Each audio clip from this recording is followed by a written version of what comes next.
ஒரு வழியாக name மாறிட்டுப்பா.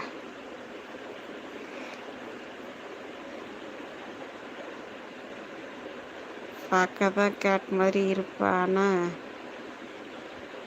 CIE கொண்டுருவா, பேசியே கொண்டுருவாளா? ஆஹா, அப்போ கண்டிப்பாக பேசணும்.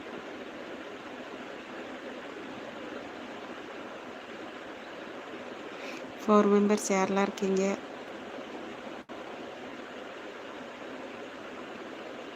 அப்படியே பிரியம்மா பேசியே கொண்டுருவாளா?